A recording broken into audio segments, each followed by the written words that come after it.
네, 여러분 반갑습니다. 오늘은 방등경 강경 제 35일째지요. 6월 8일 토요일입니다. 자, 지금 서가세종 부처님께서 이 설명을 이렇게 하시면서 다란히 자제양보사한테 설명하시면서 이제 지난 시간에 전단골 부처님에 대한 설명을 쭉 하셨어요. 그래서 59쪽에 보면 이제 전단골 부처님께서 중생을 교화하는 과정을 쭉 설명을 다 했고 이제 열반에 드셨다 이 말입니다. 이미 열애가 열반에 드심을 알고 이때 열애라는 것은 전단골 부처님 말합니다. 아시고 모든 대중을 하여금 널리 공양을 베풀게 하였다. 바른 법이 세상에 머문 지 68만 4천 세가 되었는지라. 그때를 당하여 부처님 모든 제자 가운데 한 사람의 이르기까지 바른 법에 있어 삿된 법의 생각을 익히는 이가 있지 아니하였느니라. 참 대단하지요. 그렇게 많은 세월 동안에 그렇게 많은 사람들을 불가사의입니다. 삿된 생각 일으킨 자가 한 사람도 없었다 합니다. 참 대단합니다. 자, 그때 세종께서 정력을 지니신 까닭에 이때 정력이라는 것은 고요한 상태를 유지하는 것이니까 삼매 드시는 것, 삼매 선정의 힘이라고 보면 되겠네요. 선정의 힘을 가지신 까닭에 8만 4천 급 동안에 이 몸을 숨겨서 이제 몸을 숨겨가지고 대중에 보이지 아니하였다. 열반이 드시고 부처님 전단골 부처님께서 숨겨서 이렇게 했단 말이죠. 그리고 난 다음에 정력을 지니신 까닭에 8만 4천 급 동안 이 몸을 숨겨서 대중에게 보이지 아니하였다. 그러다가 이 급이 지난 뒤에 그 사람이 인간의 큰 장자집에 태어났다. 그리고 80년을 지나 그 부처님이 곧 삼매에 일어나서 그 부처님이 장자집에 이렇게 머물렀단 말이야. 집에 머물러서 그 집에 어른 아이 할 것 없이 모두 보는 이가 없었는데 숨어 있었지요. 오직 이 동자만이 그 동자만이 알았는가 봐요. 볼 수 있었다. 그때 세종께서 그 사람을 하여금 그 동자로 하여금 오욕을 싫어해서 버릴 마음이 나게 하려고 설법하셨다. 그 사람이 설법을 듣고는 곧 물러나지 않는 무상보리심을 얻었으므로 이렇게 해서 하시고 곧 수기를 하셨다. 그 사람이 누구냐면 그 다음에 이제 부처가 된 사람이야. 부처가 된 사람인데 그 사람이 선남자야 내가 오는 세상에 7만 2천 아성지 100천급을 지나 마땅히 무상보리를 얻을 것이니 그대가 그러니까 그 사람 이름이 보상이라 할 것이다. 보상. 그 어린 동자가 자 전단골 부처님께서 많은 우수한 세월 동안 정령을 숨겨가지고 어디 갔어요? 다 장자집에 이렇게 가가 있었는데 장자집에서 가면 80년을 지나가서 그 집에 있었는데 아무도 부처님을 보지 못했단 말이야. 근데 부처님이 그 속에 있으면서 삼매 80년이 지나고 난 다음에 삼매에 깨어났지요. 아무도 자기를 보지 못했는데 그 중에 한 동자가 자기를 봤다는 겁니다. 부처님을 알았다는 겁니다. 그래서 그 동자만이 볼 수 있었기 때문에 그때 세종께서 그 사람을 하여금 오욕을 싫어해서 5가지 욕망이죠. 버릴 마음이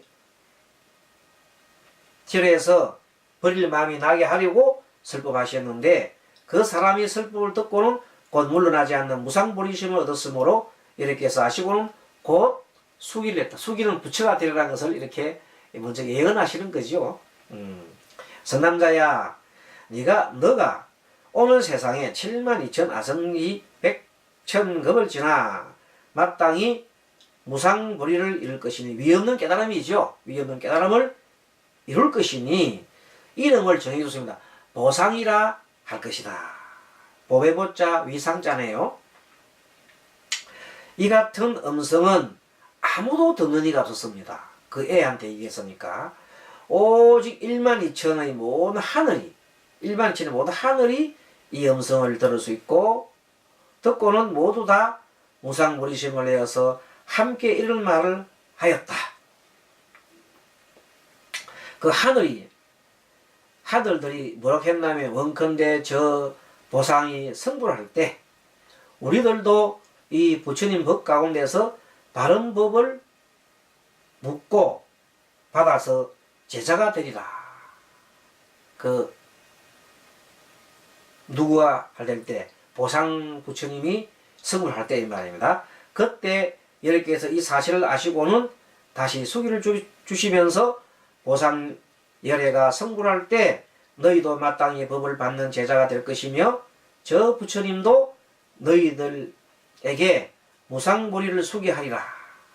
이때 전다골 부처님은 그들에게 수기를 끝내고 그래서 이제 전다골 부처님이 그들에게 수기를 다 끝내줬었습니다. 그래 너희들도 누가 보상이 뭐 할 때 보상이 이렇게 성불할 때 너희들도 다 무상보리를 얻으리라 하고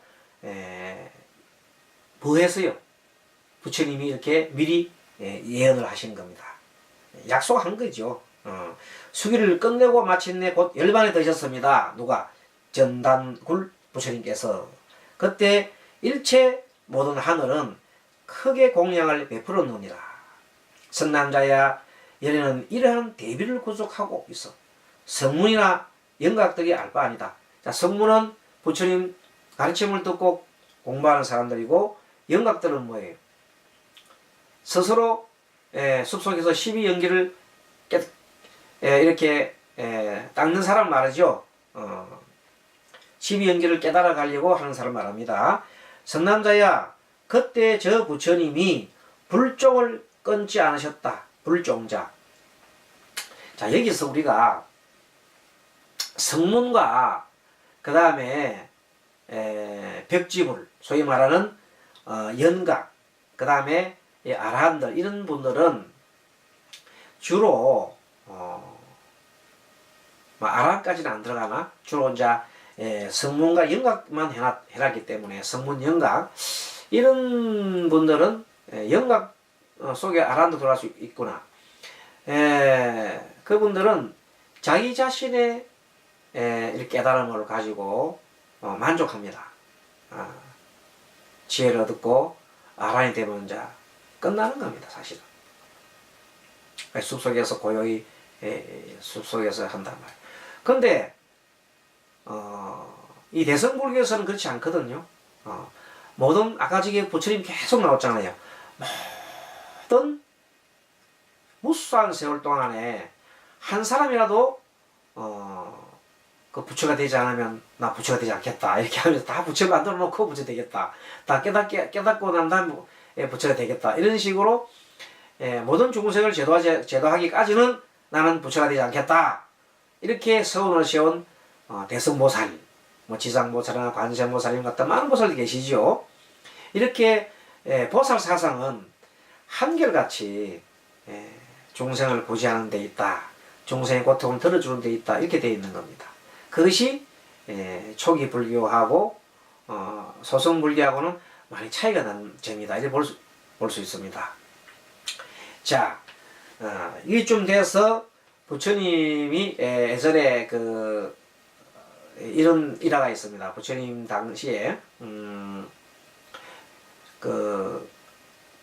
부처님이 처음에 깨달음을 얻고 난 다음에 맨 처음 법을 지도하러 간 사람이 교진녀 등 5 비구라고 그랬어요. 그걸 우리가 초전 법륜이라고 그러잖아요. 초전 법륜. 부처님께서 위없는 깨달음을 얻으신 다음에 그 가르침을 맨 먼저 전한 곳이 교진녀 등 5 비구라고 그래요. 자, 그때 비구에 대해서 교진녀가 왜 맨 처음 부처님의 첫 제자가 됐는가 하면은 부처님 과거생에 부처님 이제 번생경이죠. 전생에 나온 번생경에 보면 부처님께서 인욕 선인으로 계셔서 인욕, 참는 것을 주로 수행하는 그런 수행자가 있을 때, 인욕 선인으로 있을 때, 어느 숲속에서 이렇게 그 인욕행을 닦고 있는데, 그 나라의 왕이 사냥을 왔습니다. 보니까, 누가 수행자 하나 있거든. 그래서, 너는, 그대는 뭐 하는 사람이냐 물어봤더니, 인욕행을 하는 중입니다. 인욕행이 뭐냐 물었더니, 이렇게 참는 거라 그러거든요. 그래. 그러니까, 그, 임금 생각에 금방지복이란 말이야. 자기한테 고개 숙이지도 않고. 그래서, 뺨을 한 대 탁 때리면서, 어떠냐 했더니, 저 뺨 맞은 거에 조금 더 불쾌하거나 아프거나 느끼면서 똑같이 그 여야한 모습 보이거든요. 그러니까 부처님이 기분 나쁜 그 왕이 기분 나쁜 거예요. 좀 한 대 맞고 나면 얼굴이 벌거지고 막 그냥 좀 이렇게 아이고 잘못했습니다 하고 이래 해야 되는데 무릎 꿇고 해야 되는데 아무렇지도 않거든. 그래서 이 고약한 놈이 있나 하면서 또 때렸어. 그래도 꼼짝 안 하고 그냥 계속 그냥 하게 선정이 된 게 있으니까 이제는 손끝을 잘라버려요. 손끝을 잘라도 꼼짝 안 하거든. 피가 낭자해도. 그러니까 이제 손목 자르고 팔 자르고 이렇게. 그래서 마디마디를 다 잘라버립니다. 그래서 할절지체라 그래요. 다 모두 몸 할절지체해서 다 잘라버리는데도 부처님께서는 조금도 고통을 받거나 그 왕에 대해서 원망을 하지 않습니다.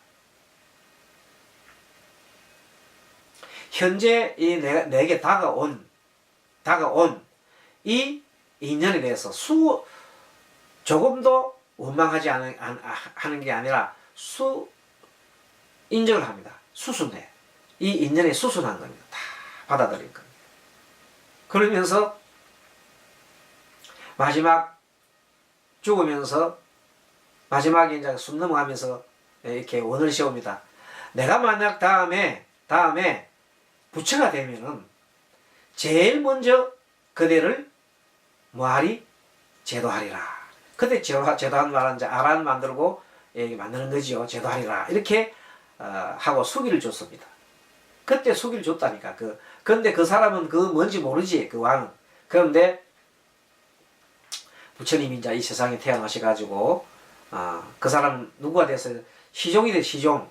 부처님이 시종이 됐다가 부처님을 나중에 정반왕이 부처님이 이렇게 29살 때 왕궁을 나오잖아요. 나올 때 여러 가지 도적이나 또 짐승들한테 당하면 안 되니까 수행을 잘 하라고 뒤에 나중에 보내줬습니다. 5 비구를 보내줬습니다. 그때 5 시종을 보내는데 그 사람들이 같이 부처님 같이 뭐 했어요? 수행을 했지요. 같이 수행을 했습니다. 같이 무슨 했나 고행을 했습니다. 아무튼 그렇게 해서 고행을 했는데 고행을 하다 보니 부처님께서는 6년간의 고행을 하다가도 더 이상 이제 도를 못 이루시고 쓰러졌잖아요. 쓰러져 버렸어요. 너무 쇠약해가지고. 그때 수다타라는 전아이가 우유죽 공양을 이렇게 드시게 해요. 그래서 그걸 드시고 기운을 차리십니다. 그리고 부처님께서 내란자 강가에 가서 겐지즈 강이죠. 내란자 강가에 가서 목욕을 하시고 수염도 자르시고 이제 정자하십니다. 그 당시 부처님께서 이런 생각을 합니다. 왜 내가 이렇게 6년 동안 수행했는데도 도를 이루지 못했지 하고 곰곰이 이렇게 이제 생각합니다. 그 원인이 뭔가 처음으로 이제 부처님께서 원인과 결과에 대한 생각을 하게 됩니다. 그래 가만히 생각해 봤더니 맨 마지막에 이것은 부인할 수 없는 하나 생각이 뭐냐면 바로 왜 내가 고행을 했나 했더니 고행을 해야 부처를 이룰 수 있다는 한 생각 때문에 이렇게 6년간이라는 세월, 그 한 생각으로 인해서 6년간 내가 끌려다니는 거예요. 그걸 다 깨우치는 거예요. 아, 내 한 마음 때문에 6년간 이렇게 됐구나 하는 걸 딱 깨우치는 거예요. 그래서 이제 정말로 바른 깨달음을 얻으라고 보리수도 앞에 앉은 겁니다. 그래서 고행을 할 때는 수염도 안 자르고 머리도 안 자르고 세수도 모욕도 안 하기 때문에 뭐 그냥 이 보기가 이루 말할 수 없잖아요. 그런데 또 굶고 막 하니까 밥도 제대로 못 먹고 하니까 얼마나 힘들겠어요. 그러니 올바른 생각이 잘 나올 수가 없죠. 근데 깨끗한 모욕을 하고 하니까 정신이 더 맑은 거예요. 힘이 나는 겁니다. 그러면서 내가 왜 깨닫지 못했지 하고 다 돌아보니까 뭐예요? 한 생각. 고행을 해야 도를 이룰 수 있다는 한 생각 때문에 있다는 겁니다. 그것을 부처님께서 철저하게 여실히 하는 겁니다. 모든 것이 뭐가 문제다? 마음이 있고 행동이 온다는 사실을 확실하게 깨달은 겁니다. 그리고 이제 선정에 드셨습니다. 그리고 7일간 정말 장자고라죠. 그냥 아침부터 그냥 용맹정지도 7일만 딱 했나 7일 만에 새벽에 금성 샛별을 보면서 모든 이치를 깨달은 겁니다. 그때 샛별을 딱 보는 순간 저 샛별이 왜 내한테 들어오느냐? 그럼 내가 인식을 했지 않느냐? 그래서 인식했기 때문에 저 샛별의 있음을 아는 거다. 이런 식으로 이제 보면서 모든 것은 원인이 있다고 알았습니다. 그래서 왜 내가 태어났느냐, 왜 죽느냐는 생사가 왜 있느냐는 걸 골똘히 생각, 특히 왜 죽느냐는데 계속 생각했더니 죽는 것은 반드시 태어났기 때문이라는 것이 확실한, 더 이상 이거는 어떻게 어쩔 수 없는 진리다. 태어남이 있기 때문에 죽게 된다는 확실한 진리다. 그렇게 깨달은 겁니다. 왜 태어났지? 이런 식으로 계속 태어날 일자가 있었다. 유가 있었다. 왜 유가 있었지? 했더니 그것은 취가 있었기 때문이다. 꼭 태어나야만 하는 어떤 그 바람이 있었기 때문이다. 그런 거 취는 왜 생기느냐? 애욕 때문에 그랬더라. 애는 왜 생기느냐?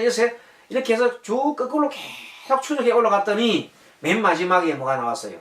무명이라는 것이 나왔다. 그 12연기로 거꾸로 올라갔잖아요. 그 12연기로 역으로 거꾸로 올라가면서 뭘 알아냈어요? 무용 때문에, 한 어리석음 때문에 결국 이 생사가 일어난다는 원리를 알은 겁니다. 그래서 차례대로 무명을 깨뜨리면, 무명이 없으면, 그렇게 어리석음이 없으면 과거에 어리석은 행을 하지 않고, 어리석은 행을 하지 않으면 그것이 섭이되지 않고 식으로 저장이 되지 않는단 말입니다. 그런 식으로 하나하나 다시 이렇게 쭉 다시 제거하는 거죠. 해봤더니 마지막에는 치유가 없으면, 집착과 가래가 없으면 또 태어날 인자가 없고, 태어나고 싶은 생각이 사라지면 그런 태어날 이유가 없다. 태어날 이유가 없으면 생이 없다. 생이 없으면 사가 없다. 이렇게 생사가 없게 되는 과정을 쭉 또 알게 됩니다. 이런 것이 그야말로 조마당처럼 이렇게 스쳐가면서 이 세상의 모든 것이 다 이제 활짝 지게 열리는 겁니다. 그러면서 육신통이 열립니다. 맨 처음에 삼명이 밝아와요. 삼명. 세 가지 밝음이라는 것은, 지혜가 트이는 것은 아무리 먼 과거의 일들도 다 이렇게 알 수 있는 숙명통이 열리고, 또 아무리 먼 미래나 먼 세계에 있는 것도 다 아는 칠한통이 열리고, 그리고 모든 번뇌가 사라지는 누진통이 열리는 겁니다. 지혜가 열리죠. 그 다음에 다른 사람 말을, 어떤 중생의 말도 다 알아듣는 타심통, 또 어떤 소리를 다 듣는 천의통, 그리고 신족통에서 아무리 먼 것도 즉시 갈 수 있는 곳이 다 갈 수 있는 겁니다. 자, 이렇게 해서 60통이 열리고, 예, 부처님이 이제 되셨잖아요. 그러고 난 다음에, 부처가 이제 딱 되고 난 다음에, 어떻게 해요? 아까 우리 방등경에 나오는 것처럼, 이렇게 심오한 심오한 내용을 내가 그냥 내 혼자 즐기고 열반에 들어서 이 삼매 기쁨이 있다가 이 선정 기쁨이 있다가 그냥 열반에 들고 말까? 이런 생각하다가 부처님이 양심에서 우러나옵니다. 그냥 마왕이 나오고 건청을 하는 걸로 비유를 했습니다만은 사실은 부처님의 양심에, 즉 자비심이 이렇게 부처님이 이제 아란이 되고 난 다음에 자비심이 이렇게 발로고 저절로 자비심 발로 되니까 부처가 되어가는 과정에서 자동적으로 자비심이 일어나면서 이걸 전해주겠다는 생각이 일어나는 겁니다. 그 자성이죠. 자성. 부처님의 자성입니다. 그렇게 해서 마왕의 근청 형식을 빌려서 나옵니다마는 부처님의 양심의 속에서 이것을 내가 세상에 전해야 되겠다 하고 갑니다. 그때 맨 처음에 가르침을 주는 그 교진녀가 아까 말한 뭐예요? 왕이요. 왕. 전생에 부처님을 갈갈이 이렇게 잘라서 죽인 왕이란 말이에요. 그 왕인데 부처님이 돌아가시면서 뭐라고 발언했어요? 내가 부처 되면은 맨 먼저 그대를 제도하겠다는 그것을 발언을 했기 때문에 그 원인이 되어서 부처님 되고 난 다음에 교진들을 이렇게 깨우치게 되는 겁니다.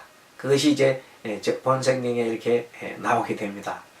아무튼 이렇게 해서 부처님께서는 그 왕이 보면 부처님을 갈갈이 이렇게 할질했으니까 그 죄가 얼마나 무섭겠어요. 그런데 부처님은 포기하지 않고 그 사람을 끝까지 찾아서 제도를 한 겁니다. 즉 아란이 되게 했습니다. 또 그것도 많아요. 부처님 당시 앙굴리라마라고 있잖아요. 99명의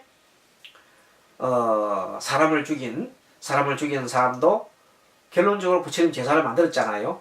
그런 개화 사례가 많이 나옵니다. 이것을 볼 때 부처님은 참 대단한 분입니다. 그래서 이번 방등경 강경을 통해서 여러 가지 우리 불교의 교리도 알고 또 경전에 대한 내용도 좀 알고 배워가면서 차츰차츰 해 나가겠습니다. 처음부터 그 이론을 다 배우고 하면 재미가 없어요. 그 방등경은 바로 경으로 바로 들어가면서 중간중간에 나오는 것을 가지고 지금처럼 시간 좀 나면은 이렇게 풀어서 이렇게 해 나가도 되겠습니다. 자, 그렇게 해서 성남자야 열애는 이러한 대비를 구속하고 있어 성문영학들이 알 바가 아니다. 성남자야 그때 저 부처님의 불종, 부처님의 종자예요. 그것이 끊지 않으셨다. 만일 중생으로 삼부를 공양하는 이가 있으면 역시 그러하리라.